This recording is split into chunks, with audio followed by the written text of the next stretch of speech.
আসসালামু আলাইকুম প্রিয় দর্শক শ্রোতা, সজীব টেলিকমে আপনি কিভাবে সম্পূর্ণ অটোমেটিক সিস্টেমে বিকাশ, নগদ এবং উপায়ের মাধ্যমে টাকা অ্যাড মানি করবেন সেটাই আজকের এই ভিডিওতে আপনাদের সাথে শেয়ার করব।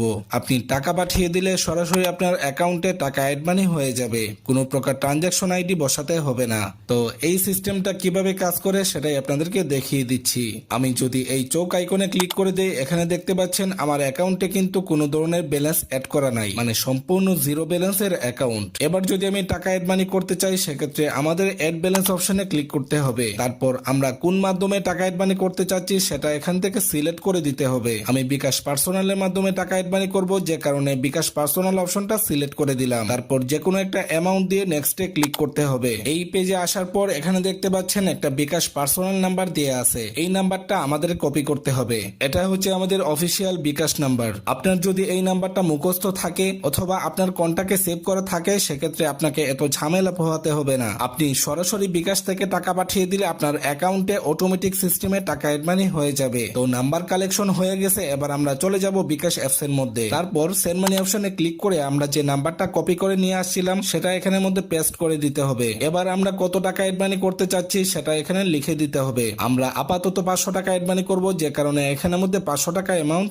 লিখে দিলাম। তারপর নেক্সটে ক্লিক করতে হবে। এই পেজে আসার পর আমাদেরকে একটা কাজ অবশ্যই করতে হবে, সেটা হচ্ছে রেফারেন্সের মধ্যে মেইন লিখতে হবে। যেহেতু আমরা মেইন ব্যালেন্সে টাকা অ্যাড মানি করব সেজন্য এখানে মেইন লিখে দিতে হবে। তারপর বিকাশের পিন নাম্বার দিয়ে সেন্ড মানি কমপ্লিট করতে হবে। তো দেখতেই পাচ্ছেন আমাদের কিন্তু অলরেডি সেন্ড মানি কমপ্লিট হয়ে গেছে। মাত্র কয়েক সেকেন্ডের মধ্যেই কিন্তু আমাদের অ্যাকাউন্টে অটোমেটিক সিস্টেমে টাকা অ্যাড মানি হয়ে যাবে। তো দেখতেই পাচ্ছেন উপরে কিন্তু অলরেডি নোটিফিকেশন চলে এসেছে, আমাদের অ্যাকাউন্টে টাকাটা অ্যাড মানি হয়ে গিয়েছে। আমি যদি এবার ব্যালেন্স চেক করি, এখানে দেখতে পাচ্ছেন আমার অ্যাকাউন্টে কিন্তু কোনো প্রকার টাকা অ্যাড মানি করা ছিল না, কিন্তু আমরা বিকাশে যে 500 টাকা পাঠিয়েছিলাম সেটা কিন্তু অটোমেটিক সিস্টেমে আমার অ্যাকাউন্টে অ্যাড মানি হয়ে গেছে। তো এভাবে আপনি খুব সহজে সজীব টেলিকমে সম্পূর্ণ অটোমেটিক সিস্টেমে বিকাশ, নগদ এবং উপায়ের মাধ্যমে টাকা অ্যাড মানি করতে পারবেন। শুধুমাত্র আপনি টাকা পাঠিয়ে দিলে সরাসরি আপনার অ্যাকাউন্টে টাকা অ্যাড মানি হয়ে যাবে। এবার চলুন জেনে নেওয়া যাক এই সিস্টেমে টাকা অ্যাড মানি করতে কি কি শর্ত রয়েছে। নাম্বার 1, আপনার যে নাম্বারে বিকাশ অ্যাকাউন্ট আছে ওই একই নাম্বারে সজীব টেলিকমের অ্যাকাউন্ট থাকতে হবে। আপনার বিকাশ নাম্বার এবং সজীব টেলিকমের অ্যাকাউন্ট নাম্বার যদি একই না থাকে সেক্ষেত্রে আপনি আমাদের সাথে যোগাযোগ করে নাম্বার পরিবর্তন করতে পারবেন। নাম্বার 2, টাকা পাঠানোর সময় অবশ্যই আপনাকে রেফারেন্সের মধ্যে মেইল লিখতে হবে, না হলে এই সিস্টেমে আপনার টাকা অ্যাড মানি হবে না। আপনি বাটন ফোন দিয়েও এই সিস্টেমে টাকা অ্যাড মানি করতে পারবেন, তবে শর্ত হচ্ছে রেফারেন্সের মধ্যে অবশ্যই মেইল লিখতে হবে।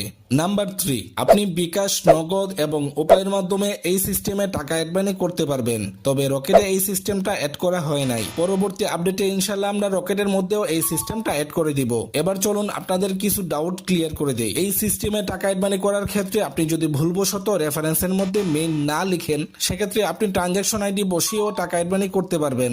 ট্রানজাকশন আইডি বসিয়ে আপনি কিভাবে সঠিক নিয়মে টাকা অ্যাড মানি করবেন সে বিষয়ে ক্লিয়ার ধারণা পেতে এই ভিডিওটি দেখতে পারেন। এছাড়া আপনি বিকাশ পেমেন্ট গেটওয়ে ব্যবহার করে সম্পূর্ণ অটোমেটিক সিস্টেমে কিভাবে টাকা অ্যাড মানি করবেন সে বিষয়ে জানতে এই ভিডিওটি দেখতে পারেন। আর টাকা অ্যাড মানি করার ক্ষেত্রে কোনো ধরনের সমস্যার সম্মুখীন হলে অবশ্যই আমাদের হেল্পলাইন নাম্বারে হোয়াটসঅ্যাপে যোগাযোগ করবেন। তো এই ছিল আজকের ভিডিওটি ভালো লাগলে অবশ্যই লাইক, কমেন্ট, শেয়ার করবেন এবং আপনাদের বন্ধুদের সাথেও শেয়ার করে দিবেন। সবার সুস্বাস্থ্য কামনা করে আজকের মতো বিদায় নিচ্ছি। আসসালামু আলাইকুম।